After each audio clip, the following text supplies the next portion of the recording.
Vous aimez l'histoire juive ? Retrouvez Liana Gurfinkel dans Un jour notre histoire sur Studio Kalita, c'est tous les matins, pour découvrir ensemble les événements et les personnages qui ont fait notre histoire.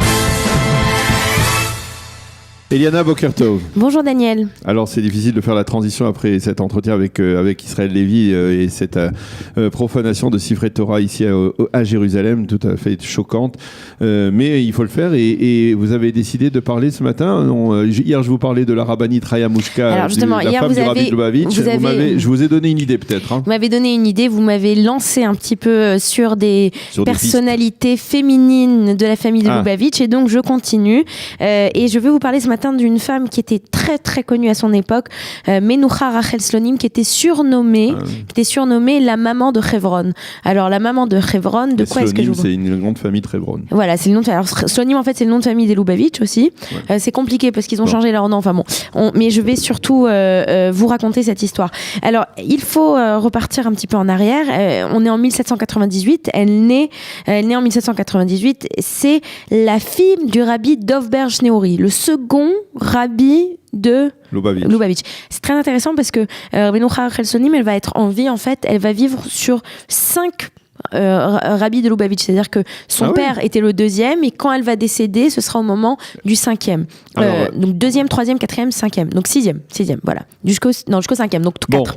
L'homme est chané. Ah non, mais non, puisque son père, quand elle est née, le premier rabbi, on va recommencer. Quand elle est née, le premier rabbi de Lubavitch était encore en vie, puisque son grand-père, le rabbi Shneus Zalman de Ladi, et elle est née le Yud-Tet Kislev. Bon, je vais y arriver ce matin. Elle est née le Yud-Tet Kislev, c'est-à-dire le jour où lui est sorti de prison. De la bonne année, le jour où lui est sorti de prison. Le célèbre Yud-Tet Kislev, elle est née. Donc c'était une double libération pour son grand-père et pour sa maman. De quelle année En 1798, comme je vous l'ai dit. En 1798, donc elle est née. Et puis elle va mourir à l'âge de 90 ans, donc elle va avoir le temps de voir beaucoup de choses. Et son père donc va l'appeler, c'est la raison pour laquelle il l'appelle Menoucha. Menoucha, c'est-à-dire le repos, parce qu'enfin on a eu du repos. Et puis un peu plus tard, elle va se marier avec son mari qui s'appellera Griver, c'est un descendant du Rama, de Rabbi Moshe Isserles, et qui a changé son nom Slonim parce qu'à cette époque, il change de nom. Et il décide à ce moment-là de partir vivre à Hebron, entre autres parce que son père, donc à Menoucha, donc c'est au début du 19e siècle. Voilà, le second rabbi de Lubavitch, avait promis que s'il avait une fille et qu'elle était en bonne santé, eh bien, hop, il l'enverrait à Hebron. Et donc, elle va faire partie j'imagine que vous connaissez cette histoire de ces chassidim de Chabad qui vont s'installer à Hebron. Okay. À Hebron, à l'époque, c'est peut-être la ville où on a le plus, une des villes les plus peuplées du Yishuv à cette époque, au 19e siècle, avec Jérusalem. Une des 4 villes saintes. Et c'est là qu'elle va y vivre pendant 43 ans. 43 ans, elle va y vivre. Et elle va être véritablement la matriarche, la maman de la communauté de Hebron. Par exemple, alors on a quelques images. Bon, ça, c'est sa tombe. Sa tombe où on a l'habitude... si on peut voir la tombe, merci beaucoup. Sa tombe où on a l'habitude, où les femmes jusqu'à aujourd'hui ont l'habitude de monter le jour de son Yortzeit, qui est aujourd'hui le Kaf Dalet Shevat. C'est pour ça qu'on en parle aujourd'hui.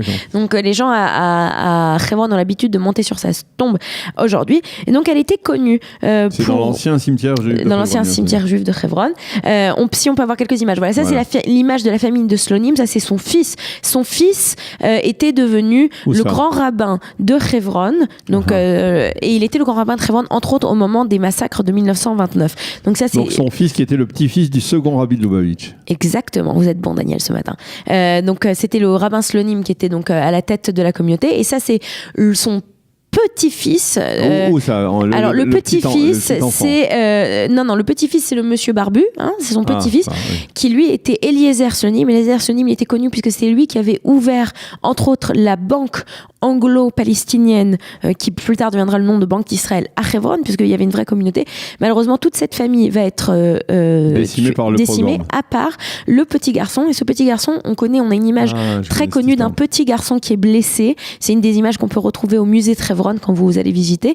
Et en fait, c'était ce petit garçon qui lui a été donc sauvé. C'est la seule personne de la famille qui a été sauvée et qui ensuite a fait partie c'était Shlomo Slonim qui avait 1 an. Il va va rejoindre le Irgun un peu plus tard, la Haganah, Tsahal, et puis ensuite il travaillera à Bank Leumi pendant des années. Mais surtout, ce qui est important de raconter sur Menucha Rochel Slonim, c'est qu'elle était connue non seulement pour être la matriarche des Juifs, mais aussi toutes les populations venaient la voir pour des ségoulottes, pour ses, je sais pas très bien comment on veut traduire, ses ségoulottes, ses capacités, ses conseils, ses amulettes, ses conseils qu'elle donnait, et aussi très important, sa famille était une famille qui était vraiment centrale pour les bonnes relations avec la communauté arabe de Hebron. On connaît la fin de l'histoire. Voilà, Daniel. Merci beaucoup, Eliana. Il est 8h, bientôt 29 minutes sur Studio Kalita.